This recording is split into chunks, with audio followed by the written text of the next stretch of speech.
Fala galerinha do canal, aqui é o professor Rogério Silva do canal História para Todos, na nossa segunda aula sobre realidade brasileira.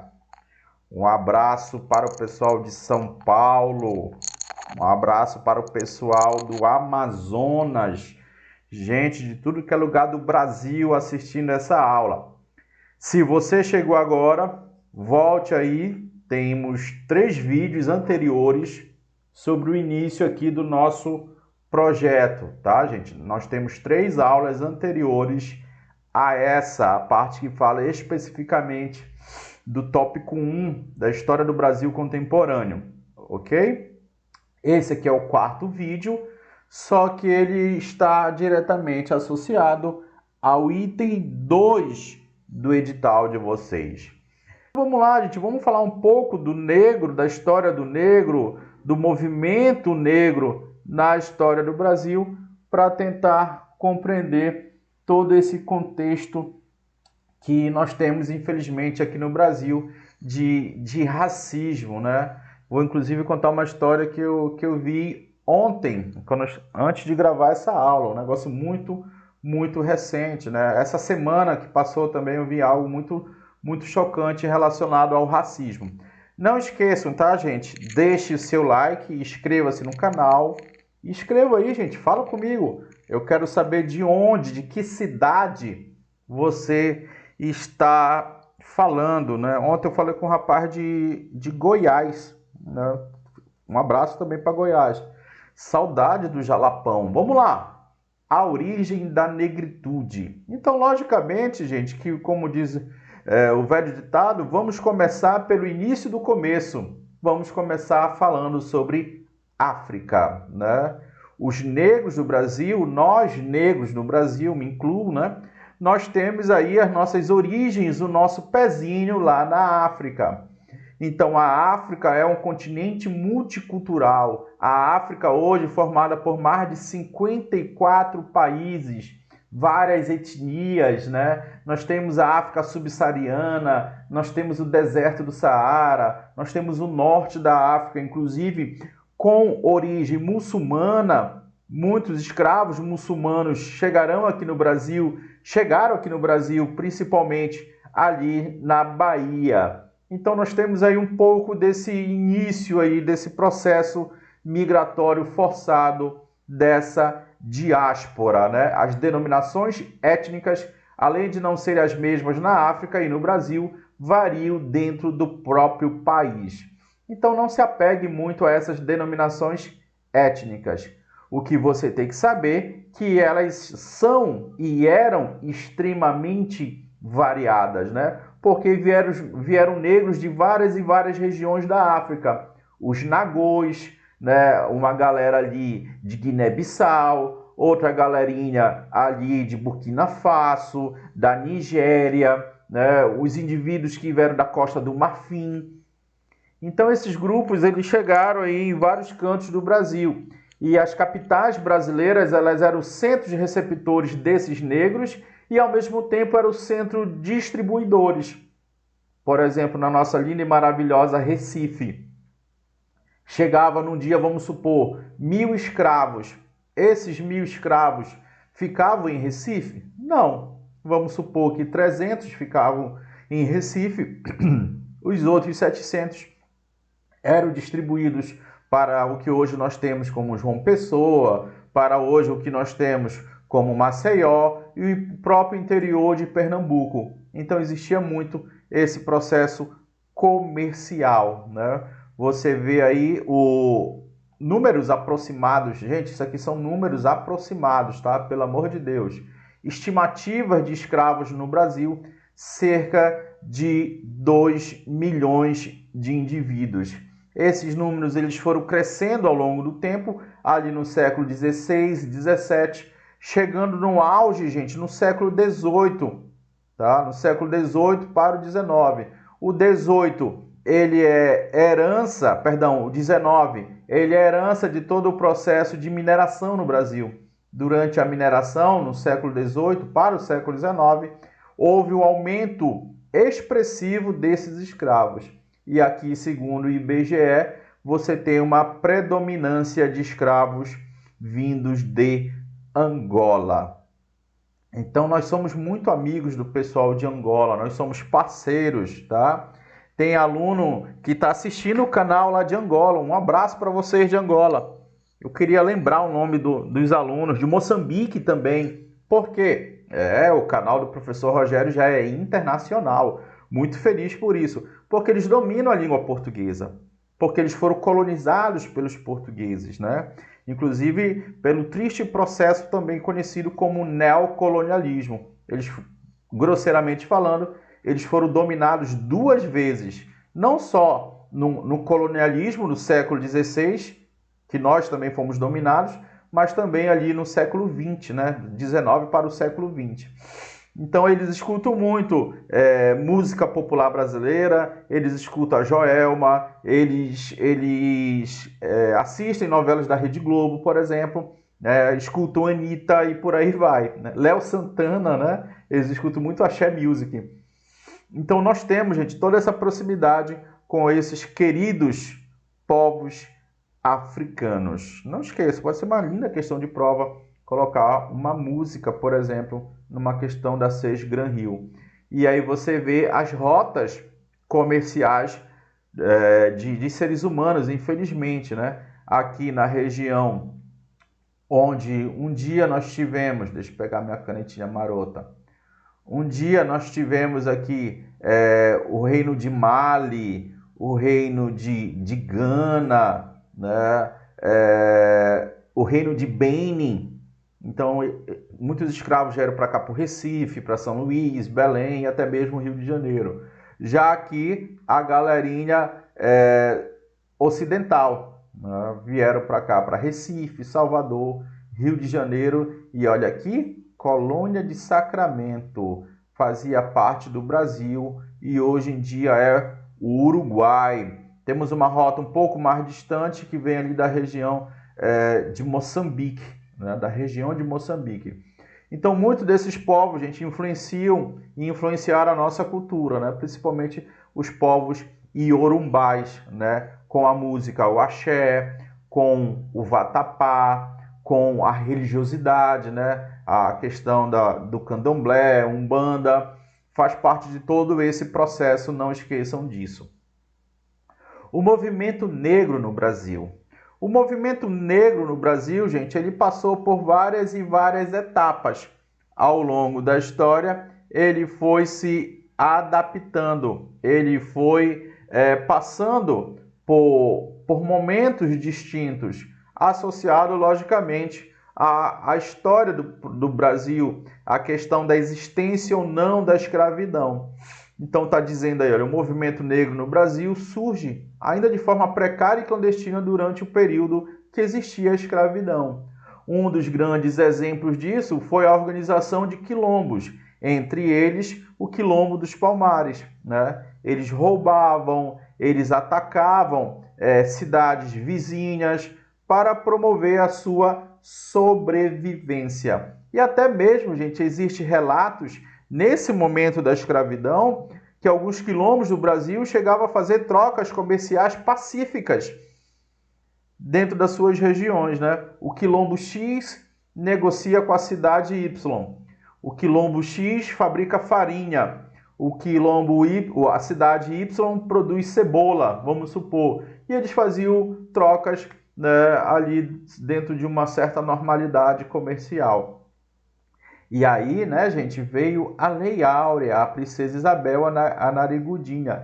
Essa Princesa Isabel, gente, ela libertou um percentual muito pequeno de escravos, tá, gente? Tem historiador que fala de 5 a 10% do que ela liberou aqui em 1888, né? Não esquecendo a parte de história do teu conteúdo, foi um dos elementos responsáveis pelo fim da monarquia. Eu já expliquei isso no vídeo anterior.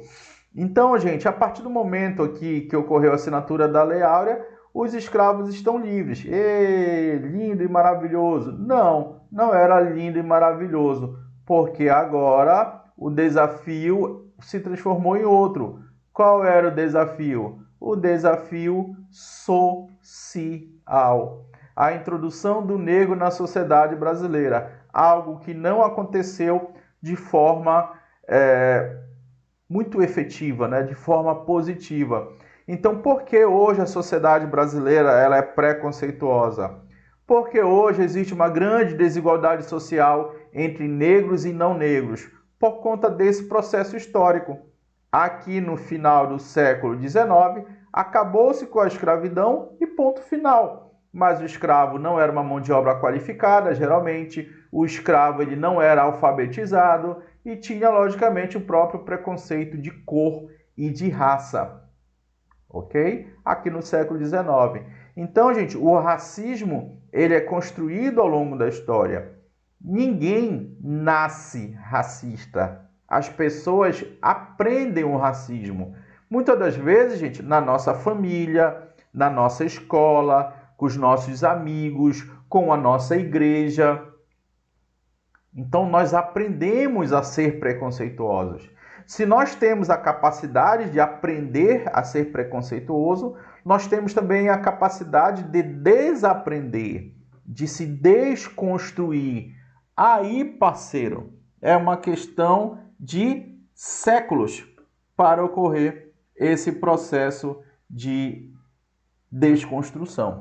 Beleza? Então é algo muito difícil. A construção do racismo foi lá 300, 400 anos, agora para desconstruir é 500, 600 anos. Né? Eu não sou muito otimista nessa desconstrução do racismo. E aqui chegamos na virada desse século aqui, final do século XIX, início do século XX, nós teremos livros, jornais, revistas, associações, até mesmo a associação de carnaval, olha, associações literárias para denunciar o castigo, o racismo, as dificuldades que o negro tem de se inserir na sociedade. Então esses periódicos, inclusive, eles chegaram a ser perseguidos nessa virada do século, né? O agrupamento de todas as publicações passou a ser conhecido como Imprensa Negra Paulista. Esse movimento ele ganhou muita força em São Paulo, tá bom? Então, muito importante ali o Sudeste brasileiro como um centro de propagação dessas denúncias do racismo, do preconceito e das dificuldades sociais vivenciadas pelo negro brasileiro na virada do século XIX para o início do século XX. Chegamos aqui na década de 30. Década de 30, olha aqui. 1930. Quem estava no poder? Getúlio Vargas. E Getúlio Vargas não era muito simpático às práticas da negritude, né? Foi fundada nesse momento a Frente Negra Brasileira. Esse movimento viria a se transformar em um partido político. E por ser um partido político, muitas das vezes vai fazer oposição ao Getúlio Vargas. O que o Getúlio Vargas vai fazer com ele? Vai extingui-lo. Principalmente não, aqui no momento, né, do Estado Novo, na ditadura varguista. Então o Vargas, gente, ele tentou combater o samba, né? O samba que exaltava a malandragem. Cuidado com isso em prova, tá? O samba que diz que trabalhar não é bom. E aí ele vai tentar fazer uma releitura, como por exemplo na música de Wilson Batista. Dá uma pesquisada aí, gente, no Google. Quem foi o Wilson Batista e suas músicas? Ele cantava primeiramente: quem trabalha não tem razão, e digo não tenho medo de errar. O bonde de São Januário leva mais um otário. Otário, sou eu que não vou trabalhar. Depois ele vai modificar a letra, né? O bonde de São Januário leva mais um operário, sou eu que vou trabalhar. Então o Getúlio Vargas tentou fazer de tudo para controlar essa musicalidade, inclusive organizando as festividades, né, a disputa do carnaval carioca, né? Para você fazer parte, para a sua escola de samba fazer parte do carnaval carioca, não poderia fazer qualquer crítica ao governo. Após o Estado Novo, esses grupos começaram a se organizar, a ressurgir formando entidades importantes na história pelo direito do negro, tendo como exemplo a União dos Homens de Cor e o Teatro Experimental Negro, né? Aqui, gente, a luta principalmente era para o negro se inserir, para ele ter acesso à cultura, ao teatro, ao lazer, né? Como diz o Titãs, a gente não quer só comida. Nós queremos muito mais do que comida. Nós temos direito a muito mais do que comida, do que habitação. Nós temos que ter direito a lazer, a conhecimento, a educação, a cultura de forma geral. Então, muitos movimentos irão aparecer no Brasil na década de 40, 50 e 60 para também trazer essas propostas. Década de 60, o Brasil ganhou novas influências e referências. Como? Referências de onde? Referências dos Estados Unidos. Rosa Parks, Malcolm X, Martin Luther King, influência da África do Sul, Nelson Mandela, né, para lutar contra a segregação racial, para lutar em defesa, em colaboração às colônias africanas que ainda eram subjugadas pelas potências europeias. Então, o movimento negro no Brasil, ele vai aqui ganhar um pouco mais de experiência internacional. Belezinha? Tamo junto? Pega a visão nessa aula. Não esqueçam, deixe seu like, inscreva-se no canal. Qualquer crítica construtiva estaremos prontos para receber. Fale aí como nós podemos melhorar o nosso canal. Eu fiz uma playlist aí, tá, gente? Está tudo organizadinho no canal, os concursos que eu ministro aula. Eu ministro aula de História, Atualidades, Robótica e Direitos Humanos. Eu sou meio doido, né? Eu gosto de tudo um pouco, até de matemática e física eu gosto. Década de 70 e 80, grupos são formados com o intuito de unir os jovens negros e denunciar o preconceito. Lembrando, gente, que estamos aí em plena a ditadura militar brasileira. Dentro desse contexto é que vai surgir o Movimento Negro Unificado. Cuidado com isso aqui, tá, gente? Isso aqui é muito questão de prova. É a cara da tua prova. Depois que vier a tua prova, tu paga uma Heineken para mim. Aquela verdinha, como diz o meu pai. Uma Heineken. Protestos e atos públicos das mais diversas formas passam a ser realizados, chamando a atenção da população e do governo para o problema social. Isso aconteceu, por exemplo, na manifestação do Teatro Municipal de São Paulo. Milhares e milhares de pessoas participaram ali e dali surgiu o Movimento Negro Unificado. O movimento negro que não vai lutar apenas pela questão racial, mas também vai lutar pela redemocratização do Brasil. Automaticamente, eles foram duramente perseguidos pela ditadura militar. Então, são questões sociais e políticas envolvidas aí na década de 70. Chegamos na década de 90. A Marcha Zumbi, realizada em Brasília em 1995, contou com a presença de mais de 30 mil pessoas, despertando a necessidade de políticas públicas destinadas aos negros como forma compensatória. Cuidado com essa palavra em prova, tá? Compensatória. O que diz o movimento negro? Temos que ser compensados, porque ao longo da história do Brasil, nós não tivemos as mesmas oportunidades. E isso vai ser efetivado anos depois com a política de cotas, por exemplo, né? E vão surgir várias e várias leis para proteger o negro. Inclusive, antes disso aqui, tá? Ali em 1989. Conferência Mundial contra o Racismo, né? E aí nós entramos no âmbito dos direitos humanos, né? O Brasil, ele é um signatário desses tratados internacionais dos direitos humanos, né? Conferência Mundial contra o Racismo, discriminação racial, xenofobia e formas correlatas de intolerância, né? Essa reunião aconteceu em Durban, na África, em 2001. Existem várias e várias formas de racismo, tá, gente? Inclusive aquele racismo velado, né? Disfarçado. Algumas empresas, por exemplo, querem contratar um gerente. Faz parte do racismo estrutural, né? Muitas das vezes a pessoa que está fazendo o recrutamento, ela nem percebe que ela está sendo racista. Eu quero um gerente para minha empresa. Eu quero que ele fale 2 línguas. Eu quero que ele tenha MBA nos Estados Unidos. Eu quero que ele tenha experiência em 5 anos trabalhando em multinacional e que tenha amplo conhecimento em inteligência artificial. Então, sem querer, muitas das vezes, sem querer, a pessoa está sendo excludente, né? Ela está promovendo aí uma forma correlata de intolerância racial, de discriminação racial. Quem vai ter, gente, esse currículo?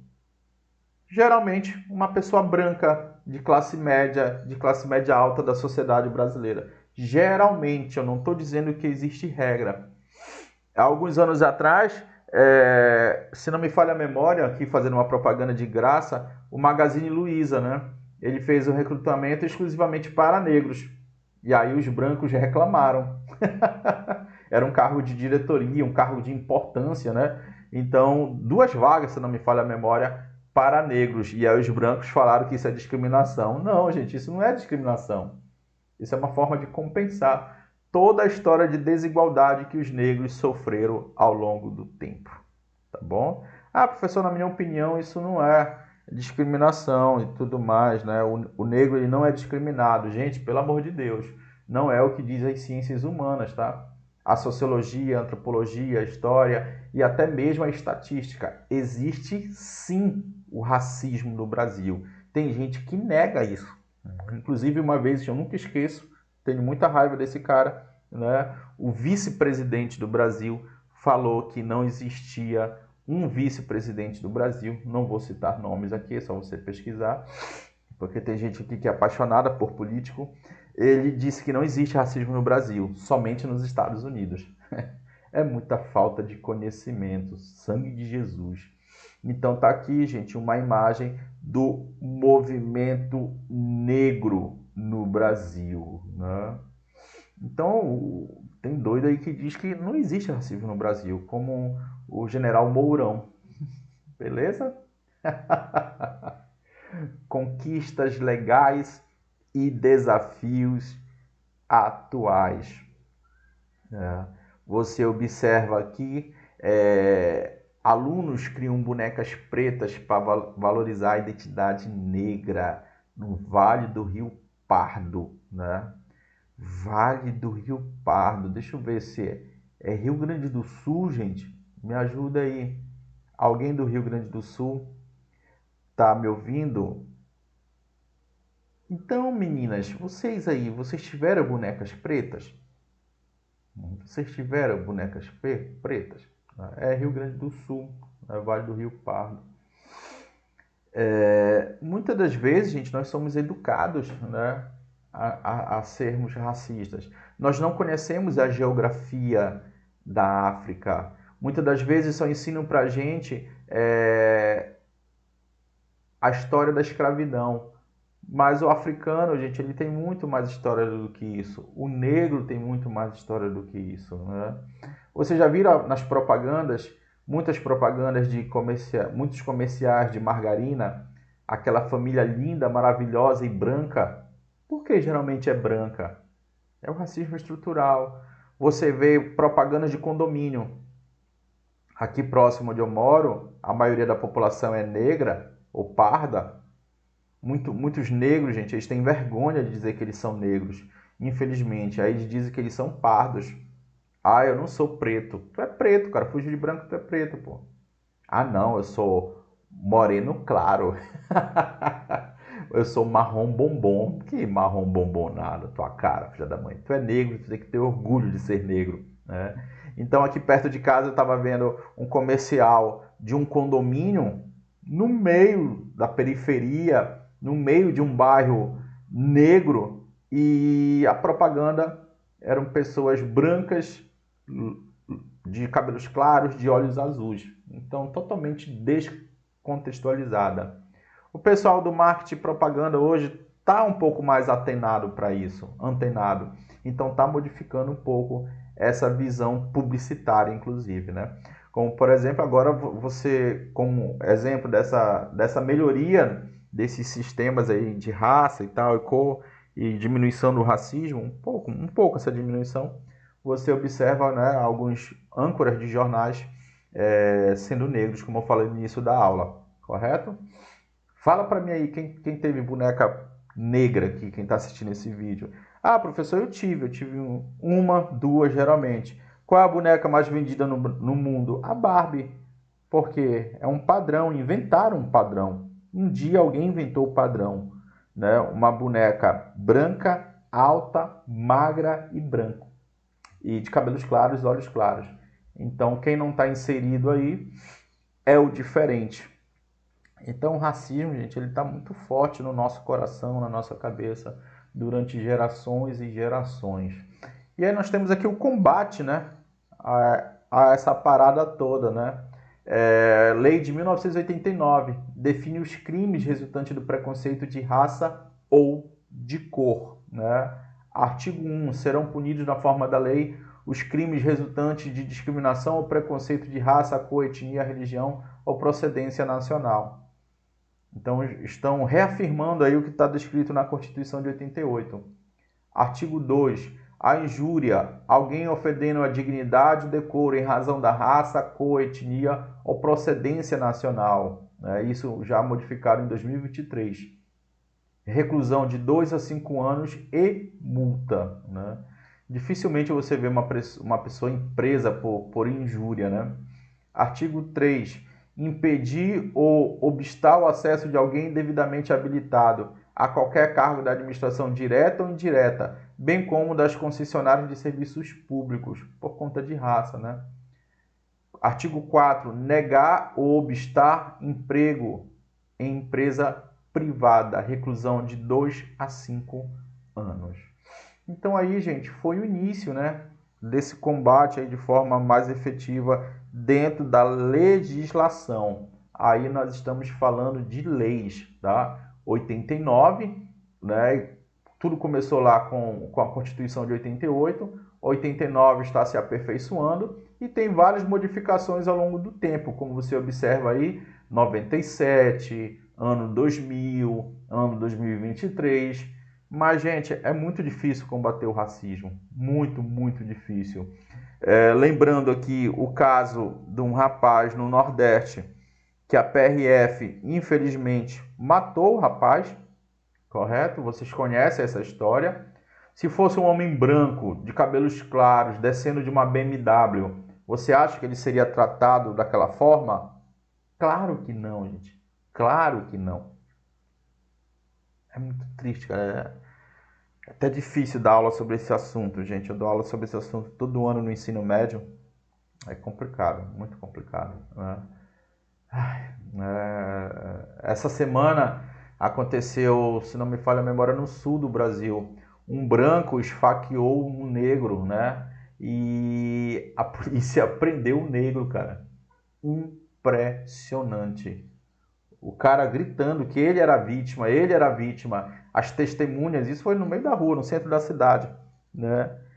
Ele era vítima e a polícia levou o cara, o negro, cara. É de indignar isso. Mas estamos melhorando, gente. A nossa sociedade está melhorando, graças a Deus. Mas existe ainda uns filhos da polícia aí, filho da puta mesmo, que são racistas. Tem que tocar fogo nessa galera. Olha, extremamente violência com violência, né? Às vezes é de indignar isso. Voltando para a mente de professor. Mudanças na educação, né? Todas as escolas públicas e particulares da educação básica devem ensinar aos alunos conteúdos relacionados à história e à cultura afro-brasileira. Olha que interessante, gente. Só no Brasil mesmo. Aqui é algo bom, tá, gente? Algo muito bom. Modificaram, inclusive, a LDB, que é a Bíblia da Educação Brasileira. O Brasil, um país de maioria negra, foi necessário o governo federal criar uma lei para ensinar a história do negro. Ensinar de forma correta. Porque eu, quando era aluno, lá na década de 90, só falavam de escravidão, escravidão, escravidão, escravidão, escravidão. Não me ensinaram o que foi o reino de Mali. Não me ensinaram o que foram os Yorumbás. Não me ensinaram que Gana era um império de ouro, de diamantes. Não me ensinaram que a escravidão na África vem desde antes da escrita. Não me ensinaram que as primeiras universidades surgiram na África, que a África é linda, maravilhosa, grandes mesquitas muçulmanas. Não sei se ensinaram isso tudo para vocês, mas eu estou citando aqui para vocês, né? Inclusive, eu gosto muito de viajar pelo Brasil e tudo mais. É impressionante como isso se reflete no turismo. Você conversa com as pessoas, inclusive vocês que estão me ouvindo. Qual é o seu sonho de viajar? Se você tiver um sonho de viajar para fora do país, para onde você quer ir? Cara, é impressionante. 80%, 70% vai falar Estados Unidos, Estados Unidos, Estados Unidos. Eu quero ir para Disney ver o Mickey, o Pateta. Né? Tu que é o Pateta. Tô brincando, gente, tô brincando. Por favor, se você tem um sonho de ir na Disney, não me leve a sério, né? Mas isso é a dominação cultural estrangeira. Quem aqui, gente, tem um sonho de passar a lua de mel em Angola?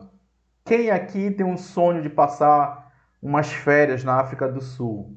Então, até os nossos destinos turísticos são dominados por uma mentalidade europeia e norte-americana. Confesso para você, gente, que o meu sonho é conhecer a Itália, né? Logo, logo estarei por lá, né? Mas por conta da minha formação acadêmica, né? Depois da Itália, é a África, né? A África linda e maravilhosa. Só que é caro pra caramba ir pra África, né? Mas é interessante, gente, até o turismo é afetado por tudo isso, né? Apesar disso, a maioria dos alunos ainda não conhece a contribuição histórica e social dos descendentes africanos ao país. Porque essa lei, gente, ela ficou muito, muito na teoria. Uma lei de 2003. 2003. Então, vocês aí que são mais jovens, vocês perceberam isso na escola de vocês? Na arte, na literatura. Nós conhecemos demais a literatura portuguesa, mas a gente não conhece quase nada da literatura angolana, por exemplo. Então, aqui ele está falando da LDB, a Lei de Diretrizes de Base. Está falando aí do artigo 26 e do 79, né? O primeiro estabelece o ensino sobre a cultura de história afro-brasileira, específica que o ensino deve privilegiar o estudo de história da África e dos africanos. A luta do negro do Brasil tem que ser ensinado na história do Brasil, nas escolas brasileiras, principalmente na escola pública. A cultura negra brasileira, o negro na formação da sociedade nacional, que é justamente para a gente aprender o quanto a cultura e a história negra é linda, é maravilhosa, o quanto é legal deixar o seu cabelo Black Power solto, que você, homem ou mulher, você não tem que ter um cabelo liso. O cabelo liso virou um padrão nas escolas. Graças a Deus isso está mudando um pouquinho, né? O mesmo artigo ainda determina que tais conteúdos devem ser ministrados dentro do currículo escolar, em especial na área de educação artística, literatura e história brasileira. O artigo 79b inclui o calendário escolar, o Dia Nacional da Consciência Negra. Não é um dia de comemoração, é um dia de reflexão. E isso aí, gente, está associado ao Dia da Consciência Negra, gente, à homenagem a Zumbi dos Palmares. Assassinaram o Zumbi dos Palmares em 20 de novembro. Lei de cotas. A lei de cotas que é muito criticada e tudo mais, né? Lá em 2003, em 2004, né, algumas instituições federais, né, uma instituição federal e uma estadual, já adotaram essa política de ações afirmativas, né? A Universidade do Estado do Rio de Janeiro e a Universidade de Brasília. Só que tudo isso só foi efetivado de fato a partir de 2012. Olha o que diz a lei de cotas. Lei 12.711 dispõe sobre ingresso nas universidades federais e nas instituições federais de ensino técnico, médio e dar outras providências. Então isso aí foi adotado primeiramente por instituições federais e depois outras seguiram, né? Artigo 1. As instituições federais de educação superior vinculadas ao Ministério da Educação reservarão em cada concurso seletivo para o ingresso dos cursos de graduação por curso e turno no mínimo de 50% de suas vagas para estudantes que tenham cursado integralmente o ensino médio em escola pública. Então é esse 50% associado em escola pública que direto ou indiretamente afeta, né, positivamente os negros. Só que o brasileiro é uma desgraça. O que o brasileiro faz?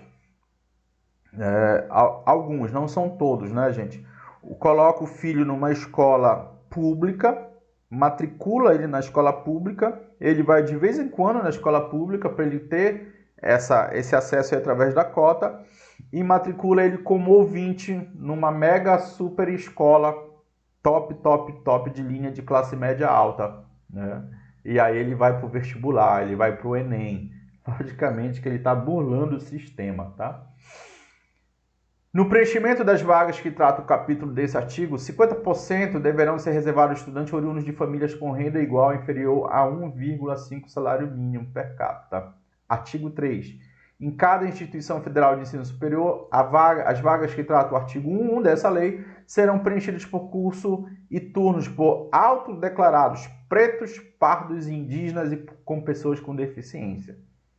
Então, escola pública e aqui, olha, pretos, pardos e indígenas estão inseridos nessa lei de 2012, determinada aí, ratificada pela presidenta Dilma Rousseff, ok? Então tá aí a lei, leio bonitinho, observa que aqui ó, é 1,5 salário mínimo, tá?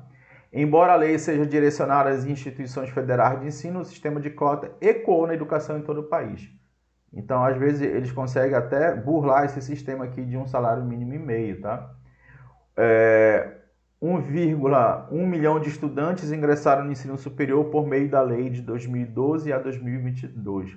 Lembrando que essa lei seria analisada, seria continuada ou não após 10 anos, né? Ela está sendo continuada.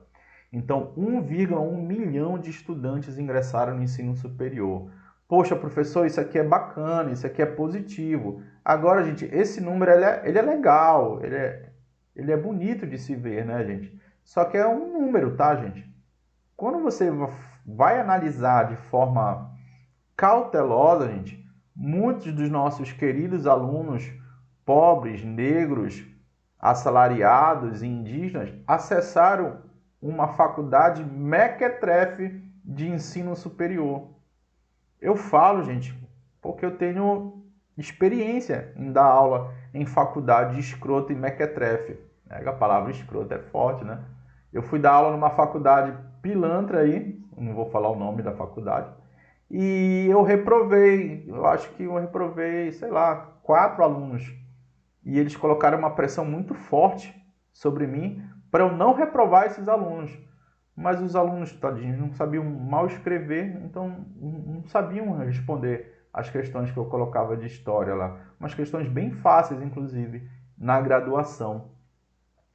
Então, gente, houve a ampliação do acesso ao ensino superior, mas claramente, gente, houve a redução da qualidade. E isso é um desafio para nós do futuro melhorar, né? Essa lei ela foi atualizada em 2023, olha.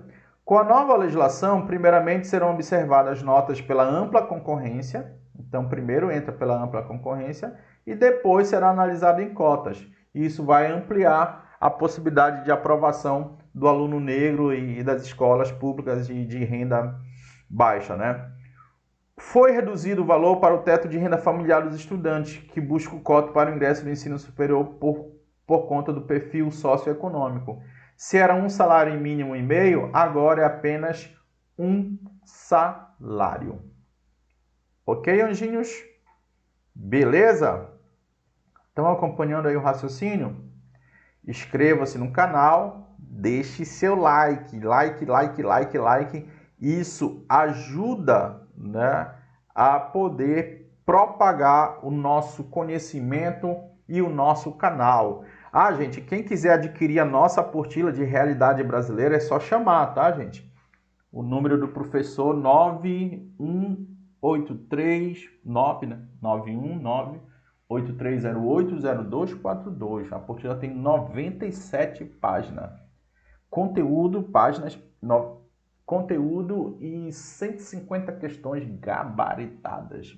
Feita por mim e pelo professor Walter Soares. Só aí, somando, são quase 50 anos de experiência de sala de aula para vocês. Mortalidade e violência para com o negro. Triste isso daí, né? E muito triste quando envolve mulheres. Quando envolve mulheres, é impressionante isso. Esses dias eu estava assistindo aquela série da Netflix, Bom Dia Verônica, né? Impressionante como historicamente as mulheres são maltratadas na história do Brasil, né? Assista essa série, eu achei bem legal, né? Os números do Atos da Violência 2023, tá? Divulgados recentemente pelo Fórum Brasileiro de Segurança Pública. Os números mostram que as mulheres morrem mais tarde que os homens no país. Claro, nós homens não vamos no médico, né? E essa diferença ainda é maior quando a raça é considerada. A mulher não negra e idosa morria 10 anos mais tarde do que o homem idoso negro. Então, gente, presta atenção, né? A mulher branca vive 10 anos a mais do que... Ele está falando de idosos aí, né? A mulher idosa branca vive 10 anos a mais do que o homem idoso negro. Então, a diferença é muito grande, né? O Atlas, ele é de 2023, tá, gente? E ele analisa muitos dados de anos anteriores. Isso é muito comum nesses atos de violência. Aí ele está falando de 2021. A raça é o fator determinante para 58% da diferença constatada, enquanto que o sexo responde pelos restantes 41%. Então observa, gente, como o homem negro, ele vive muito menos. Tá aqui, ó. Em 2019, esse equilíbrio na mortalidade por sexo e raça era de quase 13 anos. Então diminuiu, né? Diminuiu, tá tendo uma melhora aí, um pouquinho de memória, né? De melhora. Não era para existir essa grande diferença, né? Na população com 60 anos ou mais, a mortalidade por agressão é aproximadamente 41% mais elevada para negro. População com 60 anos ou mais e quem é negro. Olha aqui a diferença. Gigante, né? Homens negros são as principais vítimas de homicídios. Tu tem que saber disso, tá? Então aqui, olha, aqui do lado direito, 36 mil casos de homicídios de pessoas negras em 2021. 77% dos homicídios são associados aos negros. Aqui o dado a cada 100 mil habitantes. Taxa de homicídios. 31 pessoas negras. Toda vez eles dividem a taxa de homicídio por 100 mil habitantes, tá? Aqui a taxa é de 31 e para pessoas negras 10. Ou seja, mais de 3 vezes. Então, nós negros, nós temos 3 vezes mais chances de sofrer homicídio do que a pessoa branca. Isso é estatística no Brasil, tá, gente? Não dá para negar esses dados. Essas estatísticas aí eu acompanho no mínimo há 15 anos. Mais de 15 anos. É impressionante como o negro ele sofre com esses homicídios, né? Tanto na violência de forma geral, quanto na violência policial, tá? Ah, professor, isso tá errado e tal, na minha opinião. Gente, não é a minha opinião, a sua opinião. São dados estatísticos, tá? E observação, tá? Nada contra a polícia, pelo amor de Deus. Para quem não sabe, o meu pai é policial, tá? A pesquisa mostra a taxa de mortalidade de negros é 10 vezes maior do que a de não negros em 2021. O risco de um negro morrer assassinado é quase o triplo pela pessoa não negra. Mesmo depois de passar da idade considerada de risco, entre 15 a 29 anos, o homem negro tem a taxa de homicídio quase 10 vezes maior do que a mulher não negra. Aí ele faz a diferença, né, entre o homem idoso negro e a mulher branca idosa. Então observa que a discrepância é gigantesca, tá? Gigantesca. Aqui já está falando de mulheres. Cadê a minha borracha? Ora, borra, de graça! Oxe, menino.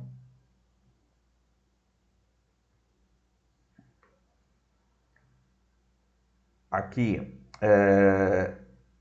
entre 3.853 homicídios de mulheres, 2.600 eram negras em 2021. Observe, a grande maioria das mulheres mortas eram mulheres pretas. Triste esses dados, muito, muito triste. Violência contra os negros nos estados, números de homicídios. Então observa, até mesmo, gente, por ter uma população negra muito grande, logicamente isso não se justifica sozinho esse dado, você vê aqui a Bahia, olha, com dados bem alarmantes, né? Mais de 6 mil. Aqui você vê Rio de Janeiro, né? Olha aqui o Rio de Janeiro. E você vê aqui o Ceará.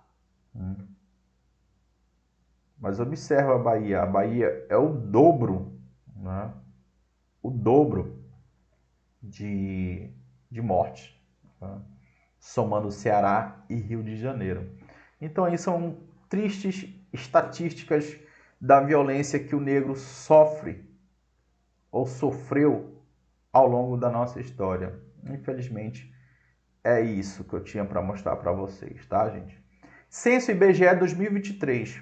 Os pardos são 92 milhões, os brancos 88 milhões e os pretos, gente, aqui eles ficam como uma minoria. Por quê? Né? Porque o preto, gente, muitas das vezes, ele tem vergonha de dizer que ele é preto. E ele acaba se enquadrando aqui, gente, no número de pardos. Pegou a visão aí? Mas já é um avanço aqui, olha. A galera já está se achando mais pretinho do que antigamente.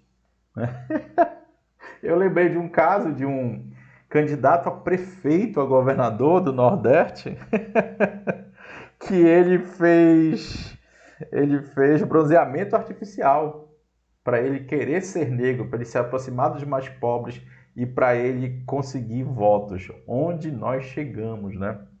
Os pretos cresceram de 42% na última década e passaram a ser 20 milhões, ou 10% da população. Antes era 7%. Eu tenho certeza, gente, que na real esse número aqui é muito maior, né? 20 milhões. Tu acha que o Brasil, gente, com mais de 200 milhões, realmente só 20 milhões são pretos? É óbvio que não, né, gente? A galera tem vergonha de dizer que é preto, infelizmente. Mas estamos mudando isso, tá, gente? Graças a Deus estamos mudando. As raças por regiões. Os pardos são a maioria no Nordeste, depois vem o Norte. Os brancos são a maioria no Sul, né? A história prova isso aqui facilmente. As regiões com maiores concentrações da população preta são o quê? Nordeste e Sudeste. Cuidado com isso em prova, tá? Olha quem aparece aqui, olha, Sudeste. Por quê? Por conta do histórico processo de migração. O Brasil tem 1,3 milhão de pessoas que se identificam como quilombolas, descendentes de escravos. Olha aqui. 1.696 municípios com população quilombola. Você vê, gente, grande concentração de quilombolas aqui, olha, no norte do Brasil e aqui no Nordeste, né? Historicamente, isso aqui é facilmente comprovado pelo processo de colonização. Apenas 4,3% vive no território titulados. Titulado aqui é a última fase do reconhecimento legal da terra. 147 são titulados e delimitados. O Nordeste tem a maior população quilombola. Bahia e Maranhão, não te esquece. Ô, saudade da Bahia, faz muito, muito tempo que eu não vou na Bahia, né? Quando eu for na Bahia, eu vou bater uma foto e colocar lá no Instagram. E você me convida para comer um acarajé. Ô, chega, eu estou salivando aqui. Eu estou gravando essa aula 10 para o meio-dia, olha. Um acarajézinho agora seria bom, né? Então tá aqui, gente. Senhor do Bonfim, o município de Senhor do Bonfim, grande concentração quilombola, a maior do Brasil. Salvador, né? E Alcântara. Caraca, faz muito tempo que eu não vou em Alcântara. Eu fui em Alcântara em 2016. 2016? É, 2016. Né? Linda cidadezinha, linda e maravilhosa. Nos últimos anos eu passei bem pertinho lá, só que foi para pegar o ferry boat para ir para São Luís do Maranhão, né? Então aqui, gente, Bahia e Maranhão. Bahia e Maranhão. População quilombola, tá? Quilombola. Aqui nós temos, né, gente, as várias e várias etapas do reconhecimento jurídico da terra desses quilombolas. Não basta dizer nós somos quilombolas. Não, é passado por várias e várias etapas, é como se fosse uma escada até chegar ao título. É muito difícil chegar ao título. São anos e anos e anos de luta pela terra. E aí, quem domina essa terra dos quilombolas? O agronegócio, a pecuária, né? Os ilegais, tá? Pelo amor de Deus. Os ilegais. Não vai ficar hashtag magoado. Se seu pai é um fazendeiro que obedece o meio ambiente, que adquiriu as terras de forma... que obedece às regras do meio ambiente, que adquiriu as terras de forma legal e obedece às leis trabalhistas, não fique chateado com o professor Rogério. Não é dele que eu estou falando. Eu estou falando do agro ilegal, tá? Total de 494 territórios com uma dessas formas aqui que você observa no quadro, tá? No slide. População quilombola, por região, você vê aí o Nordeste e o Sudeste liderando, tá? Preste atenção, Nordeste e Sudeste, a população aí em percentual por todo o país. Aqui, como eu já mostrei para vocês, 1 milhão, né? 1 milhão e 300, 0,65% da população brasileira.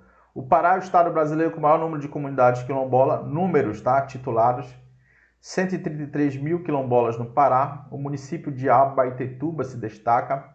O município de Moju tem a maior concentração de comunidades quilombolas. E temos aí várias e várias outras comunidades, né? O número de quilombolas por estado, né? Bahia e Maranhão liderando, como já falei para vocês, tá? Uma coisa é população, outra coisa são terras, tá, gente? Observa aqui, olha. População em região e aqui números de quilombolas por estado, né? Olha aqui, olha. Aqui norte e sudeste, nordeste e sudeste, perdão, não esqueçam. E aqui você tem Bahia e Maranhão. Belezinha?